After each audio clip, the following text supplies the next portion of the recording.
on the book The Day After Roswell, which spawned a great deal of controversy and debate, which we'll all get into later on this afternoon. But for the time being, what I wanted to do, as a consequence of working on that book, and again, an additional pleasure that I had not contemplated when I began, was meeting the very intriguing, as you will find out in approximately 90 seconds, the very intriguing Phil Corso Jr., who grew up in that house with his father during the course of his father's career and learned more secrets about the colonel than I ever knew, than the publisher ever knew, than anybody else ever knew. I saw one side of Lieutenant Colonel Corso.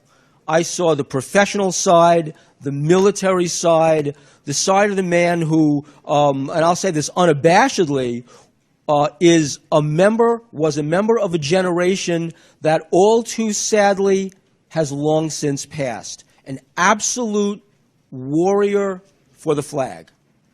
And he's gone. And his generation that fought and won the most terrible war this planet has ever seen is going as well. But he left a great legacy. And one of his legacies, which you'll hear, was the personal side of this man, what the other secrets were that I don't know about, that you don't know about, that the world doesn't know about. So to tell us about all this is Phil Corso Jr., my friend.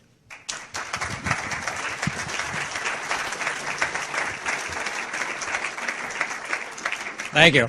My wife said if I dress like a preacher, you'll listen to me better. So here goes. In the beginning, God created man in his image. Man stood there in all his splendor and instantly returned the favor, creating the opposite, God in man's image. I often talk to my father about this paradox, and I finally asked him right before he passed away in '97, what is the image of God, Dad? And the answer still today, I dwell on it, and I think you may too. My father said, the image of God is the intellect. The reason I mention this to you is because today's speech, or talk, is going to be about my father, prior to finding out about the day after Roswell, why it was written, and what my father wants me to convey to you. I'm not going to try to convince you today of the truth or the validity of the book, because it's been out long enough that you've already made up your minds. I will say to the debunkers or the people that disagree with the book and put it down, thank you very much. Keep up the good work, because Bill and I own the royalties, and it helps controversy, helps sell books. Great. Thank you. Thank you for my pocketbook. Let me go back to when I was a boy. When I was a boy, and I'm going to begin somewhere around the time of 1947, when my father first claims that he saw the alien bodies in Fort Riley. I was just a boy then and pretty mischievous like most boys. I burned down the Indian reservation. God help me.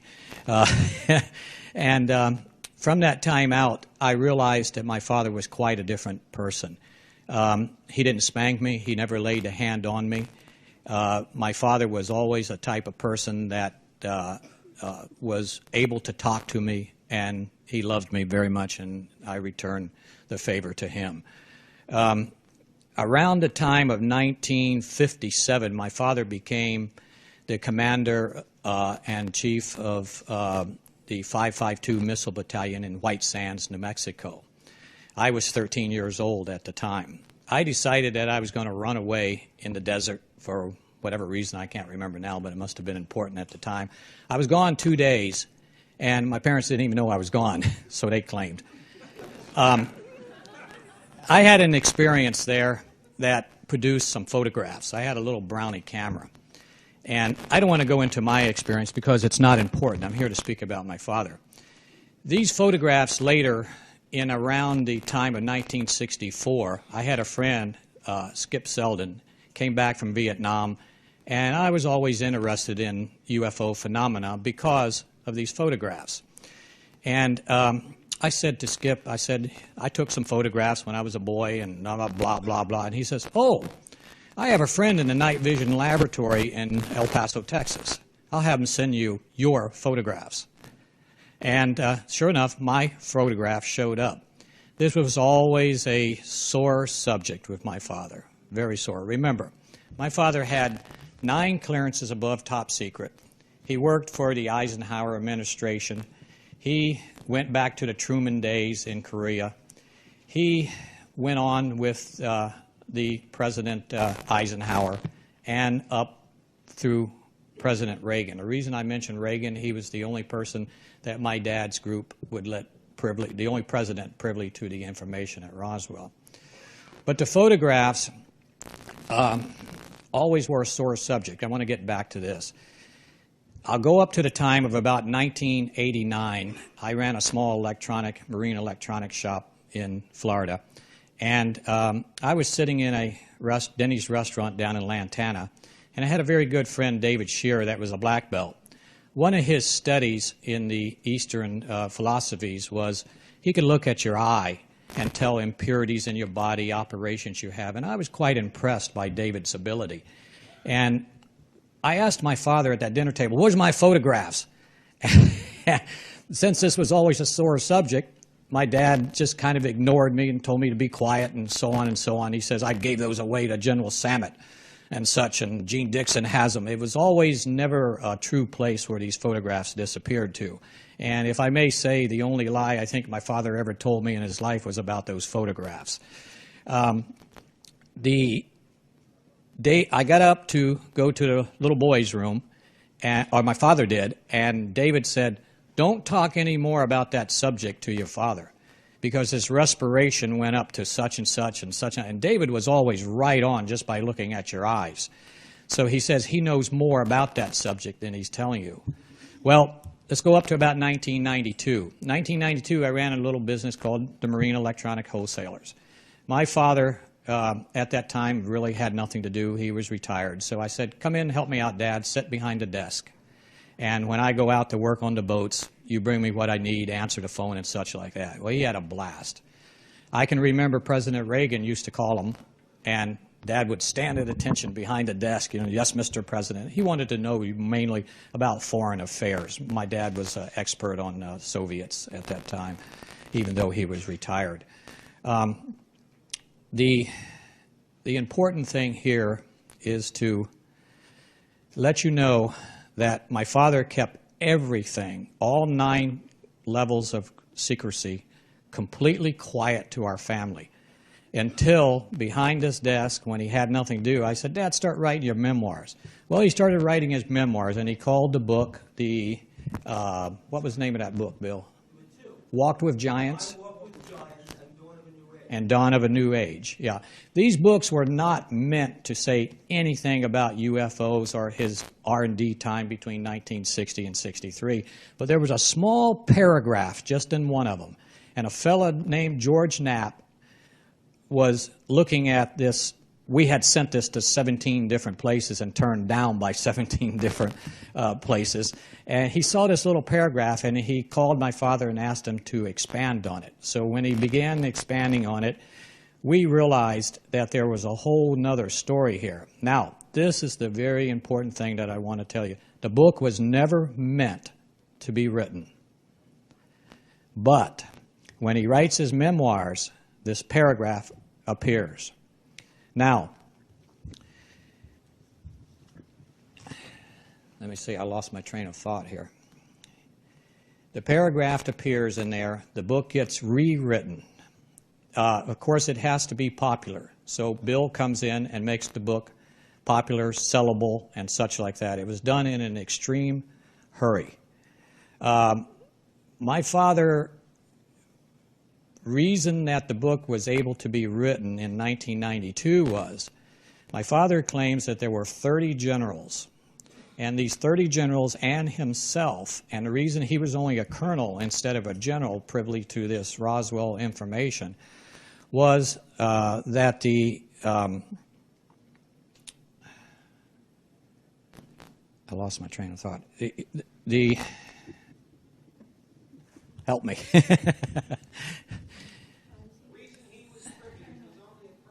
Yeah, they had a battlefield oath, the 30 generals, and this was a brotherhood. And coming from this brotherhood, they decided that no one was going to know this information except for President Reagan and, of course, Eisenhower, because Dad had Colonel North's job or originated a job during that time. The last to die, they said, could tell. The last to die was General Trudeau, which he worked for, and General Trudeau passed away in 1992. So Dad felt that he could go on and elaborate from this paragraph and write the book. It was a shock to me, shock to the rest of the family. In the beginning, it was that we didn't believe him. We questioned him over and over again. He says, oh, no, it's all true, and such like that. Why did you hide my photographs? Why did you do this? Were my answers and such.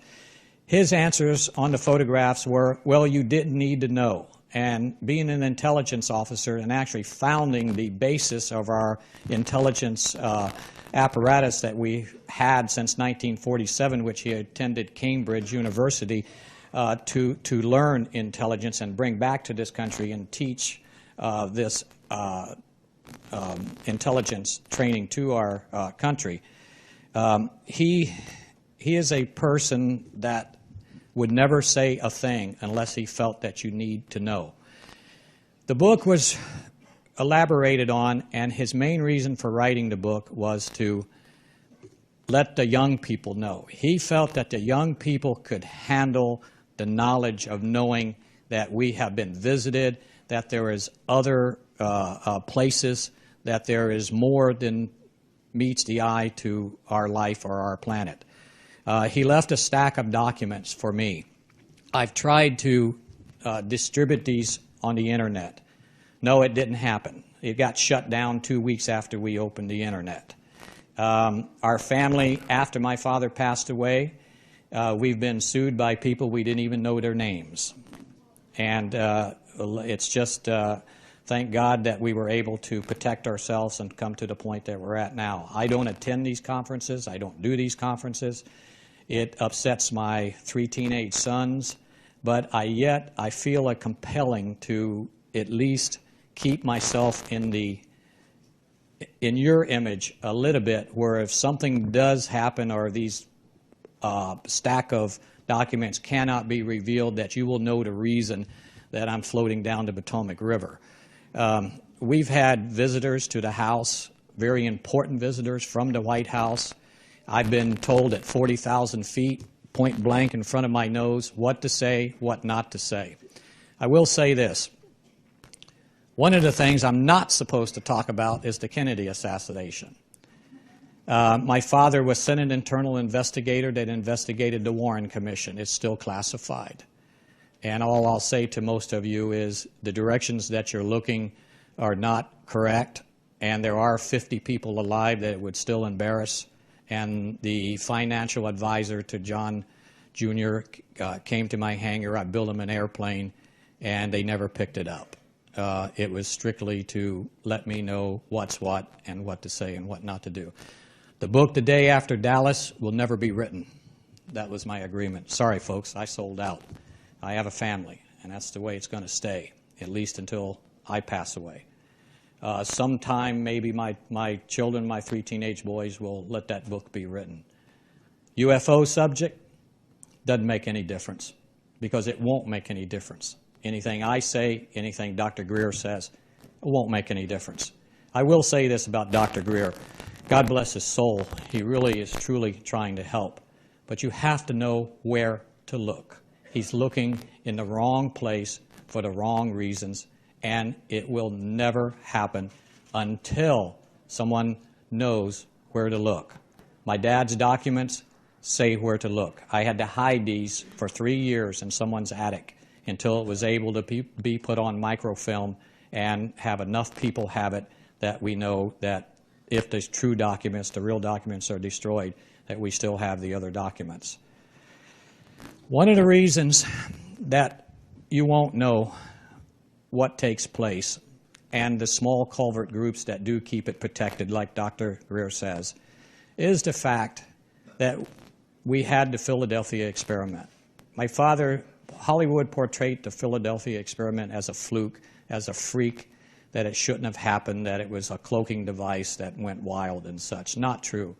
My father, before he passed away, which I have the document, the true document from the Philadelphia experiment, which I'm not supposed to say because these things could be deemed as classified, that Einstein worked on that experiment, my father revealed. And if Einstein worked on it, there were many others that worked on it. Remember, my father was in charge for Eisenhower of Operation Paperclip, which brought von Braun and Olbert and such to this country, which worked for my father the entire time he was in the military. These people, these scientists, there's a reason that the covert groups think that they're doing the right thing by protecting these technologies and keeping you from knowing and me from telling you. And the reason is this Philadelphia experiment is an experiment in time travel. It worked, and it worked well, and we've had it for a long time. Now think about this. Just the fact that you would know that there's a future would allow you to do things that you shouldn't be doing. For instance, would it make any difference if we dropped an atomic bomb over in the Middle East? No, because the world's still going to be here. We know that, don't we? So you got to think about time as a timeline. And the timeline that we're in right now, because of the gift of Roswell, and as I say gift, I don't say accident or a crash, because of the gift of Roswell, because of this timeline, we live in an altered timeline. We have supertenacial fibers, we have integrated circuit, we have laser, we have fiber optics, all which came between the period of 1960 to 1963, which my father and General Trudeau put out the money and the artifacts and the teams of scientists to work on these items where you can have them. Remember, all this came from a Jeep.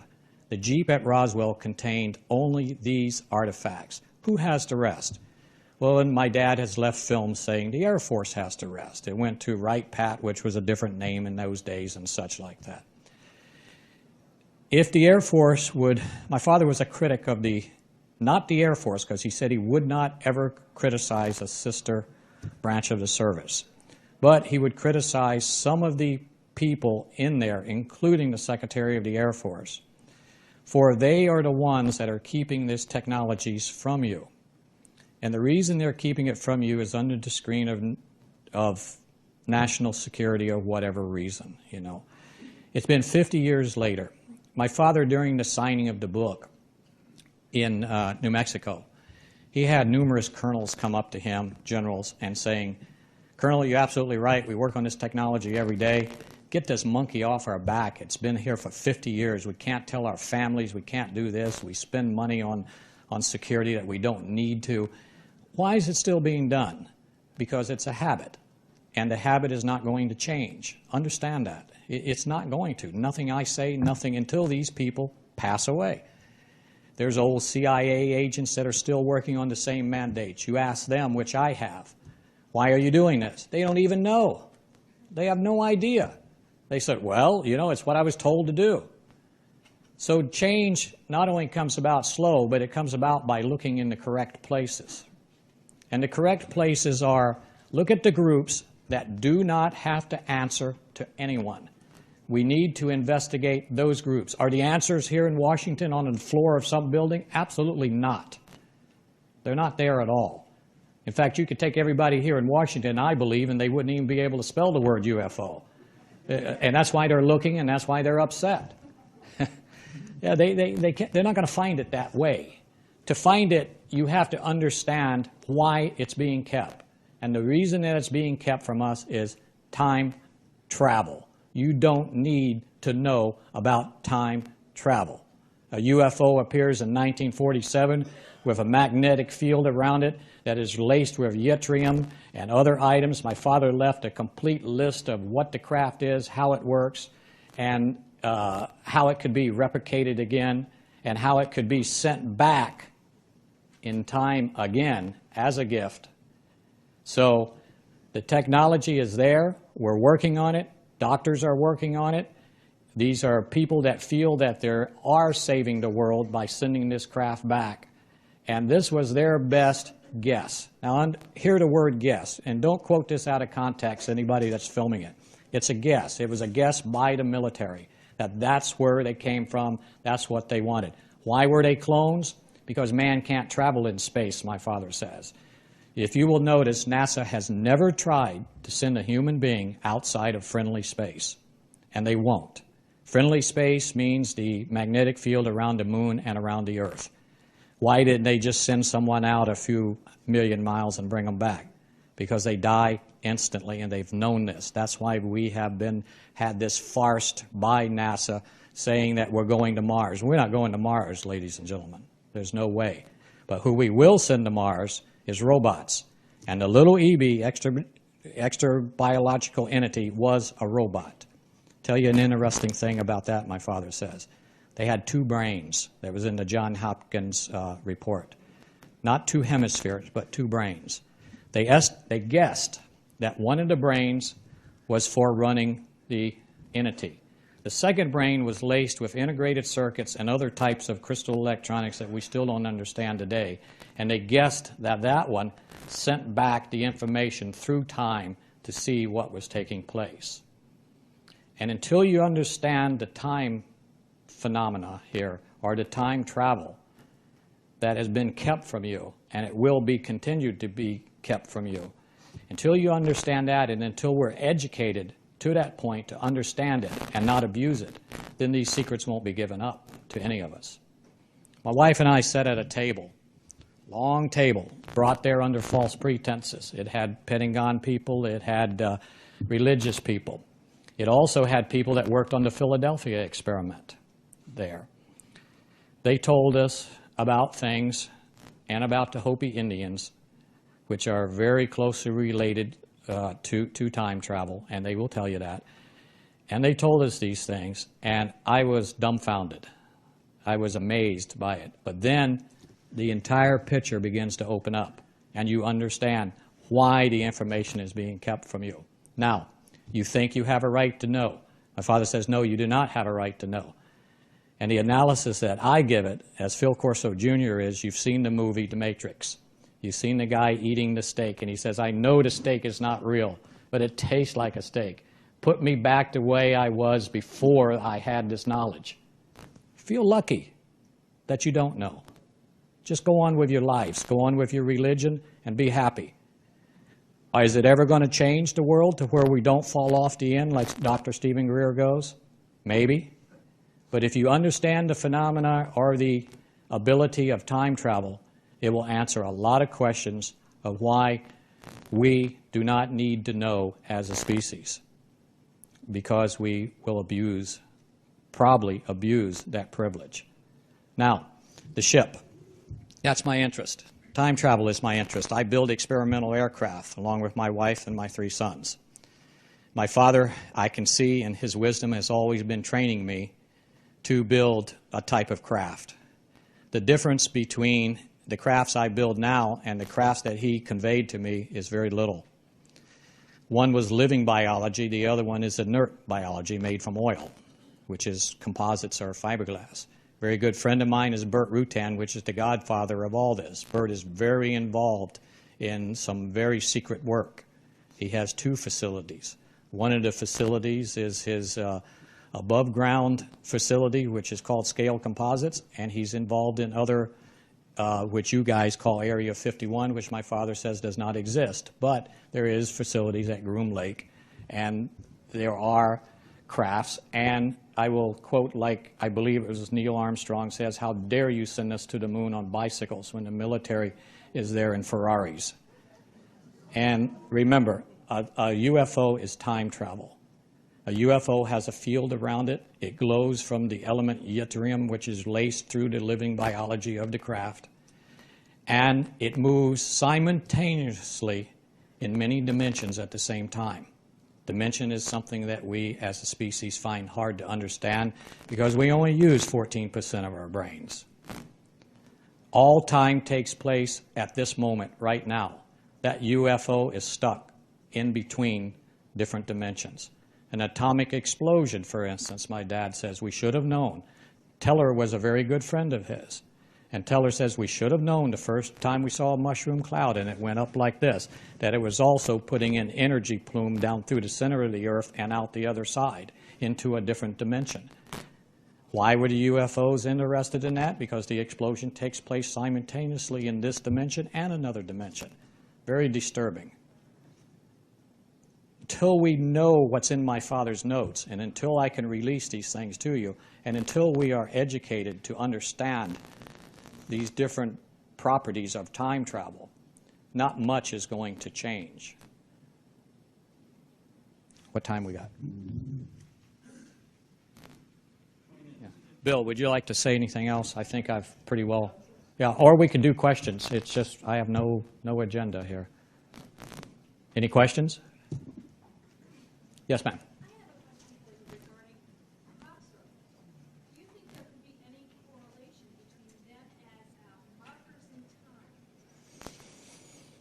You know, I don't know. My father died before crop circles. Okay, is there any correlation between time and crop circles? I don't know.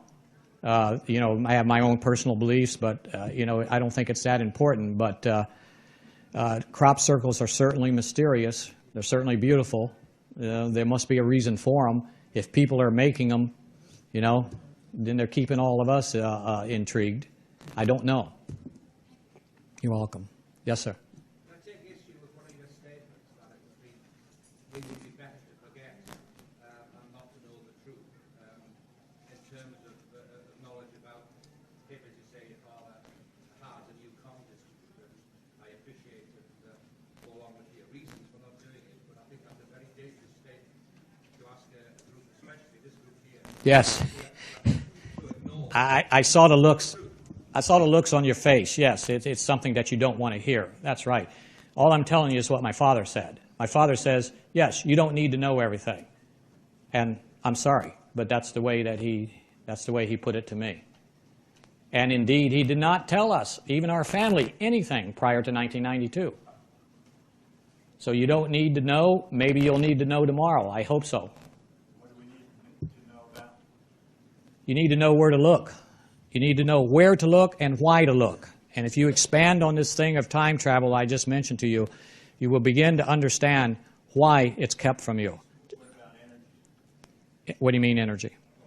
Alternative energy. Alternative energy? Oh, yes. Dr. Greer's right. They're there. And I've talked to Dr. Greer. He's been to my house. Yes, they're there. And my father told him about them.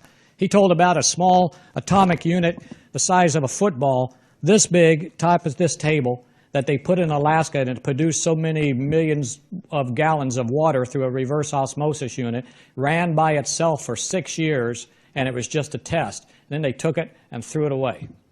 Why? I don't know.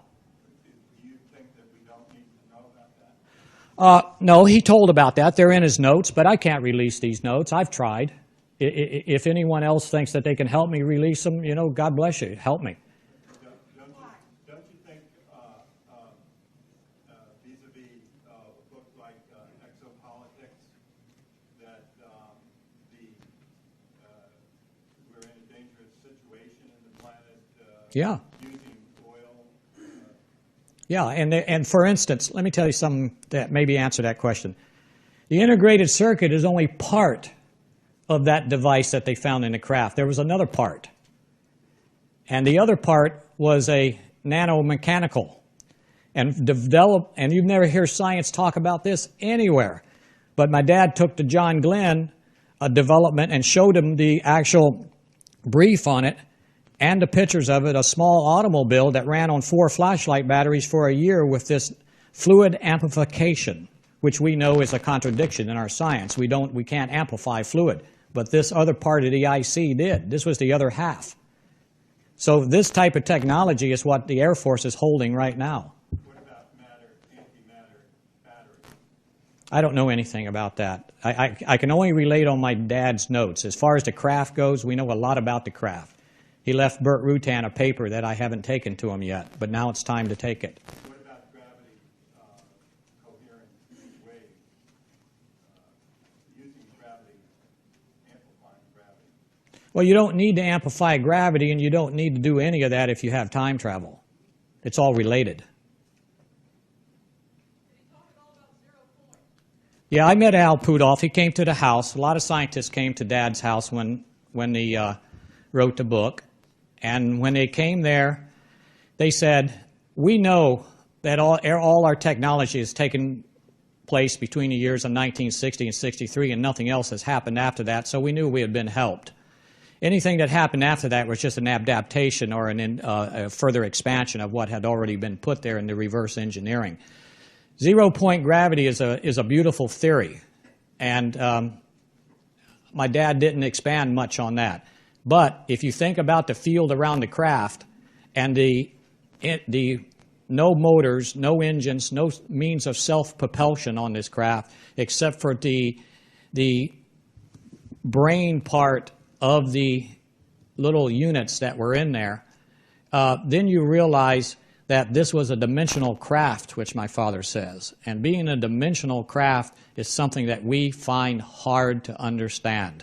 Infinity, as you know, we're looking there's all types of theories of looped time travel. There's straight line time travel. There's times where it's been altered and then comes back. The paradoxes all involved and such like that. Well, we're just not that intelligent yet to understand that. But let me say this. If time travel is indeed real, as my father thinks it was, and the others that think it was, von Braun and some of our very brilliant minds at that time, we have to realize that we're moving in that direction to build this craft again and send it back again, which we can't comprehend. What do you mean again? It's already been done.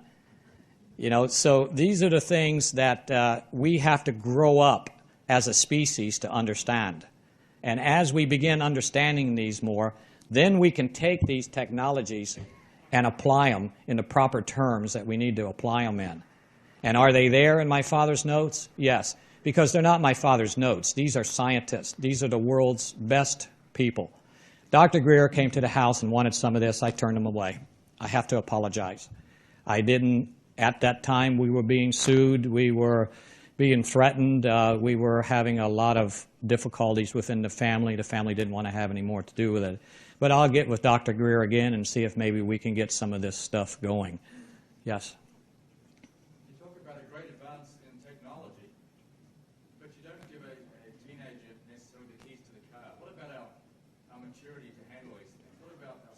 Very good question. That's the question that,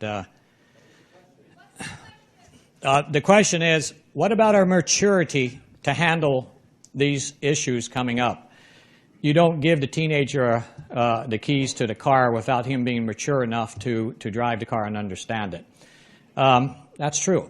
And we are not as religious, as a mental, and as a loving society yet ready to understand these technologies. We have to mature. Now, because of the gift of Roswell, we're on an altered timeline, but it's only a physical altered timeline. It's only scientific. So we have to learn that mentally we have to be able to accept these gifts and understand them. We need to, it would change the face of religion. It would change the face of our society, which we want to do. But are you really prepared to make these changes? Dr. Greer talked about China being an emerging power. Well, are you ready to share with them? Or do you really want your price of gasoline to be $10 a gallon? Because that's probably what he says it will be. So, you know, you have to, we really all have to do our part to bring about these technologies. But not by going looking in cupboards and blaming governments and blaming culprit groups. They'll give this stuff up as they can. The human race has been violent since recorded history. So what do you think it would take for us as a species to change? Love. But that's, you know, Jesus taught us love. And, you know, whether you believe in him or not, the point is that love means taking care of your fellow man. And it means that we're all in this together. If there is time travel, maybe now I said, so don't get angry and throw things at me, but maybe that's all we get as a God. Maybe we only look after ourselves. Now the universe would be no reason to exist if we were not aware of it. There would be no reason to have God if we were not here. Did your father believe in forward time travel? My father believes, from the scientist that he worked with, that time travel is a everyday occurrence within our military. That's all a UFO is. It's a time traveler. It is. No, there's only backwards. Yeah, Einstein's theory. Yeah, Einstein's theory. But if you think about it, someone comes back from the future, that's the same as knowing the future. So if we were given a gift from the future with the Roswell and some of the other crashes. Oh, by the way, before I forget, we're going to have other crashes, my father said. It's going to be in a yearly occurrence. And we have to get them out of the hands of the military. We need a group that can handle that. And that comes from money. So find the money, solve your problems, and the money has to come from people that are sitting out here that have the money. Yes, sir. Is time travel work still going on at Montauk? I don't know where it's going on, but I know it's going on at Groom Lake. Yes, sir. Absolutely. And my father left detailed drawings of maybe I can get them out to you guys of how to make these machines for our everyday use. I don't know what's going to happen. You might find me floating down the Potomac River. Who knows? You know. Yes, sir. Is the United States the only country on this planet that maintains and has a majority of all these technical wonders from? Absolutely. Well, what about the other governments like Russia and China? I mean, they're aware of this. Are they not using that as part of a bargaining chip with the United States as far as trade and all the other commerce that goes on around the world? Well, the civilian advancement of this technology is around the world. That's the brain pool that came from the Jeep, okay, at Roswell. The brain pool that comes from the rest of the technology is only military. So it's not being developed at the same rate that the rest of it is. Any other questions? What about Iraq and the solid point in exopolitics that the military wants to gain access to a Stargate technology in Iraq, and that's the reason it's going into Iraq? I don't know. All I can say is, Very detailed explanation in exopolitics. well, the Roswell craft is a time traveling, so it is a Stargate. So, think of it that way. Yes, sir. I don't know. Yes, sir. Time loops, if they actually are capable of doing the time travel now, are they altering our time loops constantly? We live in an altered time loop right now because of the technology. But are they redirecting us as they can change the future if they go out into the future? That is the Who's they? What do you mean? military, they have that capability? Yeah, the military has the capability, and I don't think my father thought that they don't understand it too much either, and that's why it's kept quiet until they learn more about it. Remember, the craft moves through all time and space simultaneously, very hard to comprehend.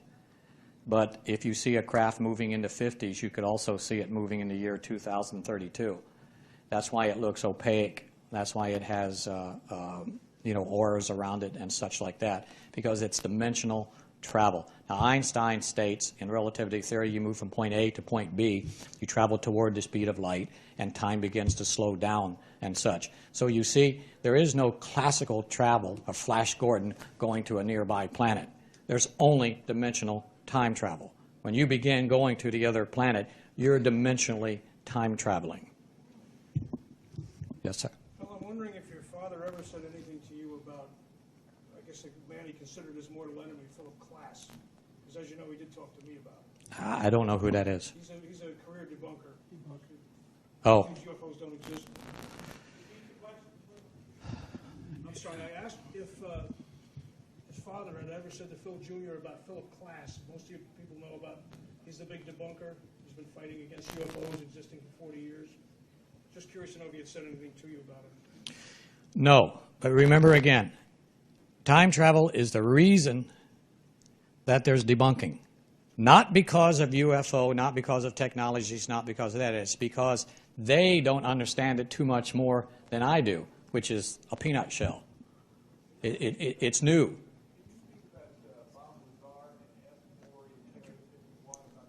My dad said he's a phony. That's what Dad said. I have no opinion whatsoever about him.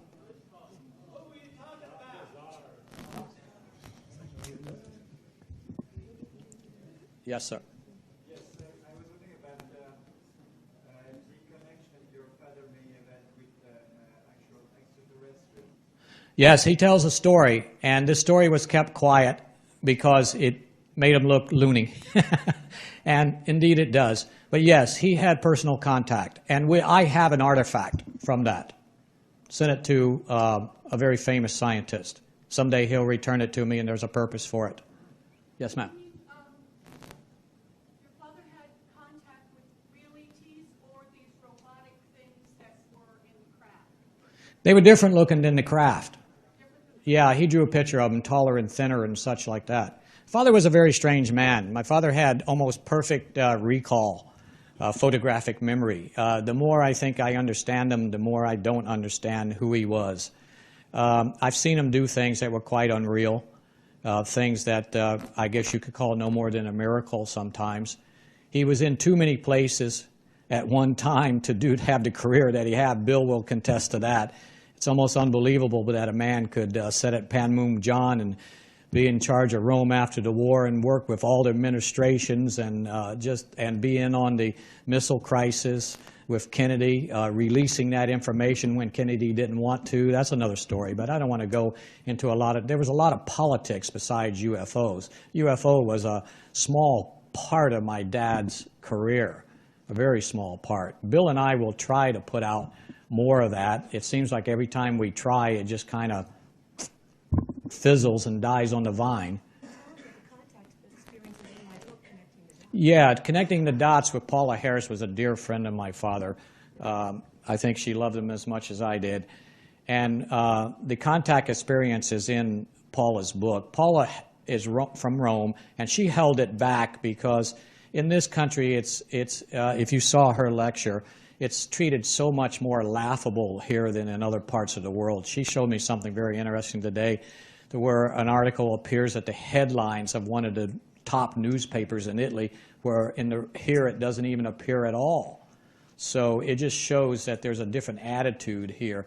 The attitude, you people take it serious, but most of the world out there in the United States does not take it serious. We need to change them, educate them, and work on them. We need to get these papers out. If Stephen Greer could have these papers, he could probably work miracles. Can I give them to him? I don't know. I really don't. Time's up? Yeah, I got the signal. Bill, would you like to add anything? No, I guess for anybody who wants more elaboration and to continue the discussion, at 4 o'clock we'll be talking about Colonel Corso and the politics of disclosure at 4 o'clock here. So, and there are 2 workshops tomorrow. Phil has one, I have one, and for anybody with questions, arguments, comments, come to the workshop. Thank you very much.